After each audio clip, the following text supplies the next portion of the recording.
Hello again, boys and girls. Welcome back to another health checkup. And this week we're taking a special look at Indigenous culture and history. And we're marking the month of June, which is also Indigenous Heritage Month. Now, in Canada, the word Indigenous is the First Nations, Métis, and Inuit people in this country. And they were the first people to live on the land that we call Canada. And they've been living here for thousands of years. And, guys, we can learn a lot from Indigenous culture and Indigenous people. And I've been studying a bit, and there's still a lot for me to learn, but I learned about different ways that we can stay healthy, different ways that we can respect the land and nature, and I'm going to start off with showing you some games. Now, last week, I did a story called A Big Guy Took My Ball, and in that story, they made up a game called Whale Ball. Well, Indigenous people also made up games that are very old, and they used whatever they could find in nature, whatever they had. Now, one of the games that I found is called Catch the Stick, and this one requires that you get some sticks, guys, and I found some sticks outside, and the trick is to balance them on your arm like this and see if you can balance them. That's the first hard part. Maybe I'll just start with one, but I think I'm going to try to just do one, I think, because two is hard. And I'm going to try to catch it. Ready? 1, 2, 3, go! Missed. Let me try it again. This time I'm going to try harder. I'm going to put it on my arm like this, just on my elbow. And I think, guys, each stick has a balancing point, and they have to be balanced like so. And I'm going to catch it. Ready? 1, 2, 3. And I got it. Now see if you can try that at home. You can play with a stick. A lot of these games I'm showing you today, guys, require that you just play by yourself.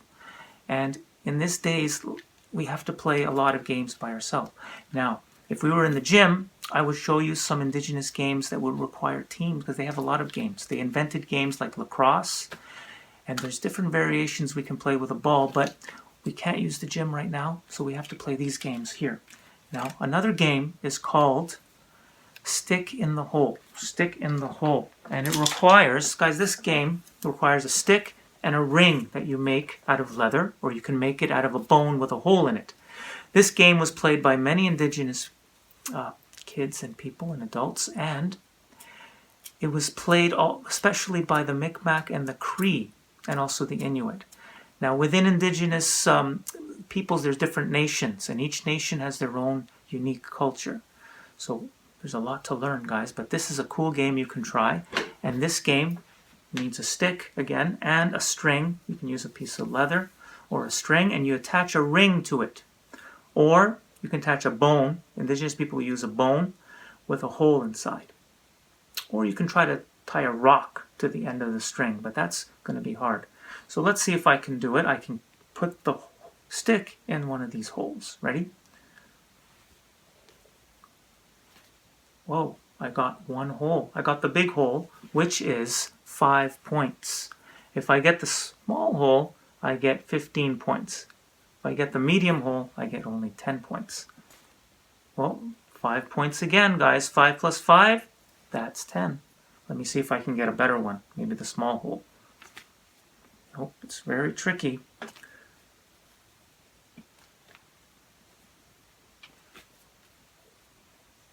Guys, I think I'm going to keep practicing because this is a hard one to play. Now, if you have a stick, you can find one, a piece of string, and maybe a ring of some kind. Anything will work.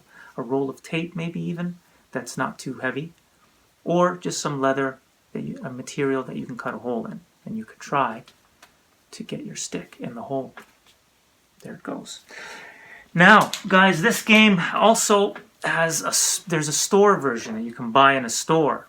This is called getting the ball inside the container here. And I throw the ball like this, and I try to get it inside.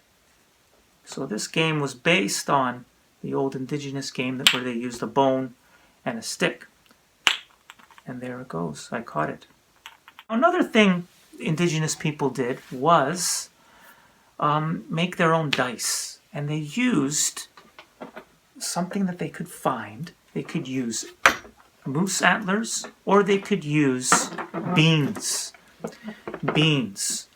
And these beans are marked. You can see here one side has a mark on it that I used a pencil crayon. But the indigenous people could use coal, or they could use some kind of dye that they could make themselves. And one side is blank. So a dark side and a light side.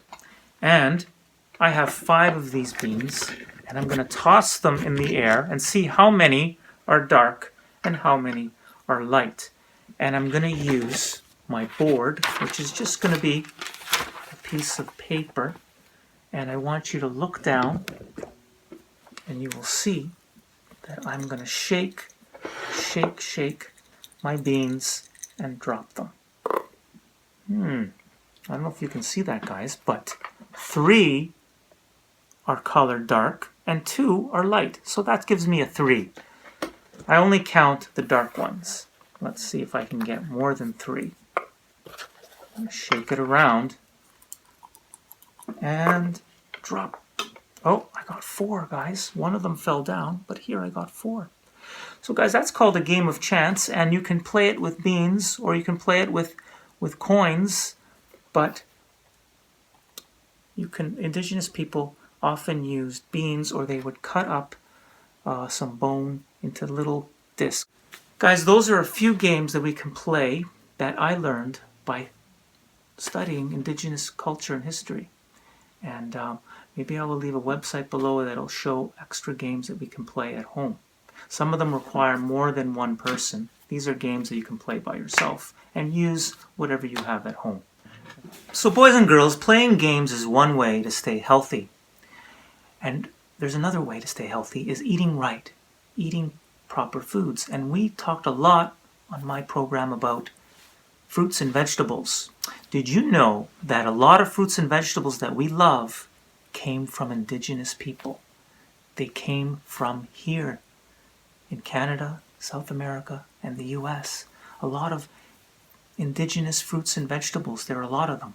And did you know that the tomato is one? The tomato. Now, I'm Italian. I like to eat spaghetti with tomato sauce, and I like to put tomato sauce on my pizza. But, guys, before Columbus, we never had tomatoes. Nobody ate tomatoes. We didn't have anything to put it in our pasta. So indigenous people were growing these way before us. And they even make ketchup with this. So, guys, you would miss the tomato very much if you didn't have it in your life. And you can thank indigenous people who were also very great farmers. And they grew many things, including, it's a blueberry. They're berries. They're berries, guys, and they come. You can find these in Canada. You can find them in the hills. And if you go up north, you can find them. Bears like to eat these, and they're very, very healthy to eat. And they were discovered here because indigenous people would use these a lot, and they're really great. Also, blackberries. Blackberries are indigenous fruits. Does anyone know what this is? Remember we talked about this? I always thought this was a vegetable, but it's a fruit, remember, because there's seeds inside. And peppers, that's right, peppers. Peppers were also grown in South America, and they were discovered there because indigenous farmers grew these for thousands of years. And people brought them back to Europe. Also, indigenous people in Mexico and other places were growing corn. This is popcorn, guys. Without indigenous people, we wouldn't have popcorn and corn. Corn is used to make flour, which is also used to make tacos and tortillas. So corn is very important. So, I think there's one more here, the potato, that also comes from North America. And it's an indigenous vegetable. That's right, vegetable. It does not have seeds, it grows in the ground. vegetable, and it's indigenous. So guys, they made a lot of contributions to the foods that we eat, including something that they would use, including this tea here. I'm going to show you what's inside. I have spruce needles. This is from a spruce tree, which is an evergreen tree, and indigenous people would make tea using this. They could use cedar, but this would work very well. These are needles and they're very pinchy, but if you take them off and you put them in a strainer like this, and you put some hot water inside. Now, don't do this at home, guys, because it could be dangerous. But you can make a nice tea that's very healthy for you using spruce needles. Spruce needles. Now, when Europeans came here, a lot of them got sick because they weren't having any vitamin C and they couldn't handle the winter, and a lot of them were dying from disease. So indigenous people showed them how to make tea using pine needles or different things that would help them, and it saved their lives. There's a lot more indigenous foods that we can look at, but right now, guys, before I go, I want to try this indigenous game one more time, and this time I want to see if I can catch all 5 sticks. And to do this, I'm going to need some inspiration from some music. And today I'm going to choose some music by a band called A Tribe Called Red. They're a Canadian indigenous band, and they combined indigenous music with hip-hop and reggae, and they make really cool music. And one of them is from the Mohawk Six Nation, and another one is from the Cayuga First Nation, and they are some of the best musicians that I know. Guys, I'm going to see if I can play it, and it has a really cool beat using indigenous drum, and let's see if we can hear it. Let's see if we can hear it. Can you hear that? There's the beat. Okay, let's see if I can do this. 5.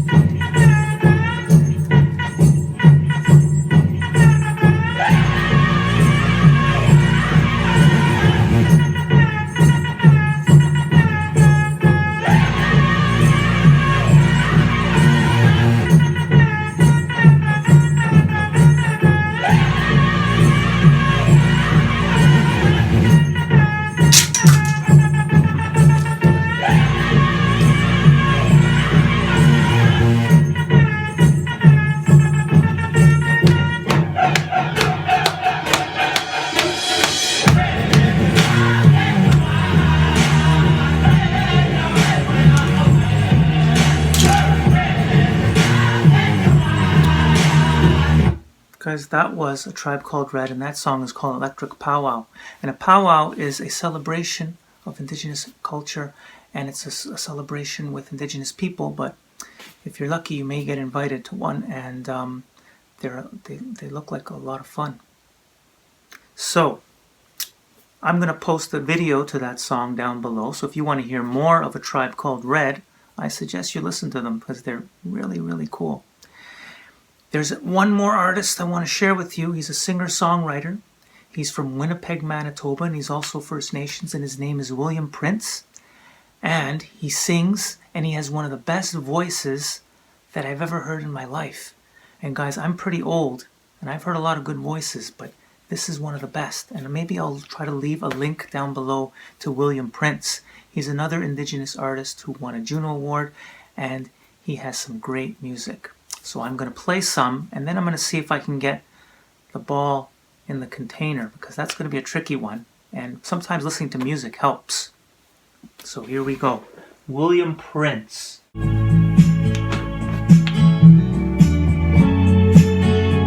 I'm going to try to catch it. Let's see if I can.